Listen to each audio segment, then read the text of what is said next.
we have seen that it is the desire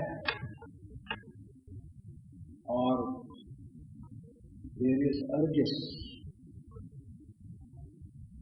in man which make him work. The whole life, if we analyze, we will find that every activity of every human being is for getting something. He runs after something. The objects after which he runs may differ, but it is the desire which is the prime mover. What is the motive force? The motive force is one or the other urge. You can call it desire. When different desires, they fall under certain categories. And those categories we have examined yesterday. Those categories are ahara, nidra, bhaya, etc. These four categories. And they are common to both human beings and animals. All desires, they fall under one or the other. Those four words, how they are symbolic, and those are only four words. They comprise thousands and thousands of desires that I tried to explain to you yesterday. It is a desire that is at the background of the whole universe, that moves the world. If there is no desire, there would not have an activity. It is a fuel. Just as a motor car cannot run without fuel. It requires fuel, the oil, petrol, the diesel, that makes it go ahead, makes it popping. So what makes the whole world popping? Why you and I work?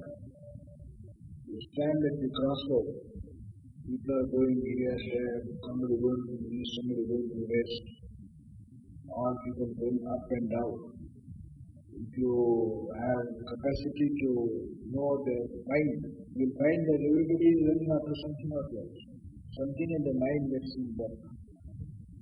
And that decides what direction he should take. Even Lord Krishna in his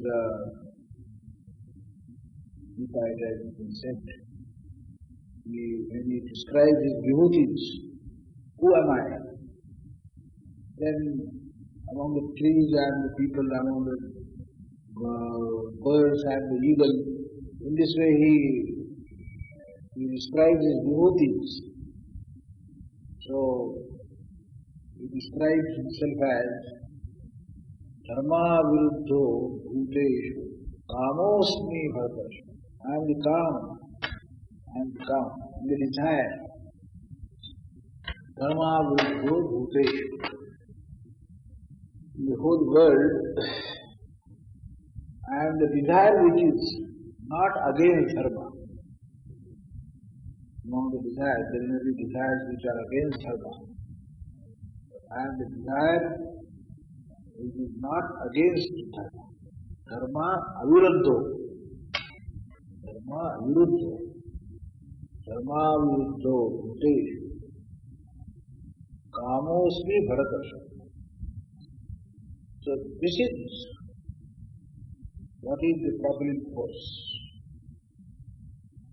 And from childhood to adulthood, we have seen the play of desires.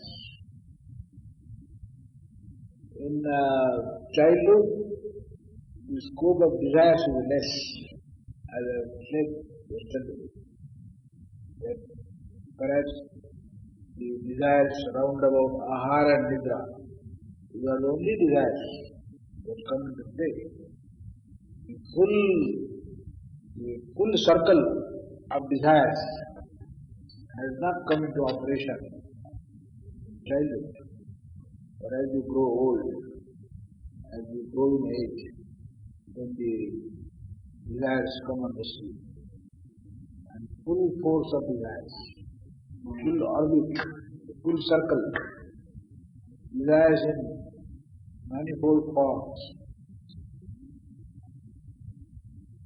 intellectual desires, emotional desires, physical desires, all desires come into play. That we have seen yesterday.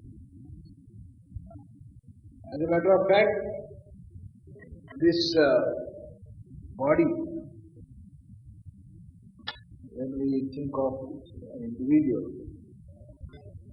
what we think? What is it? Individual is body, it is mind, it is ego. I have given the name body, mind, ego complex. Body, mind, ego combined. Three things together. It is not simply the body, it is not simply the mind. It is also the ego, the central core.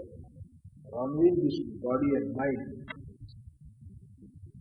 they build their castle, build their fort, and that is what the individual. Body, mind, ego combined. Body, mind, ego complex. And the most important thing you will observe that this body, mind, ego complex always generating desires. The only thing that it does. The only thing that it does. The main characteristics of this body, mind, ego complex is that it goes on generating desires. It's a great generator of desires. Desires of many kinds. As I sometimes say, jokingly, that this body is called Dev. It's called Dev in Sanskrit. Perhaps it is called Dev for the simple reason that it always says, give. I want this, I want this, I want that. In Sanskrit, it is called Di. Uttamdi, Utramdi, Pushpamdi, Dhanamdi, Di. So this body, mind, ego complex, because it always cries Dehi, that is called. That means it always produces, generates desires. You will find that this human being is not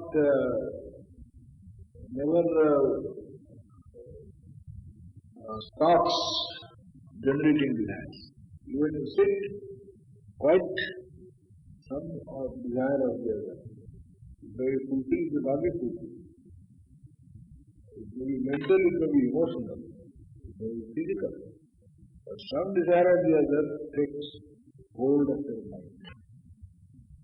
And that is the peculiarity of this human beings. They desire, the body desires, the body generates desires, and the whole apparatus goes into action. If particular desire appeals to you, go on. Oh, I want this. How can I use it? I should do this. Then I use my intelligence, I use my mind, I use my thoughts, I use my resources, I use my tongue, I use my hands, feet. Everything goes into action. The whole body is brings into action when you are driven by something.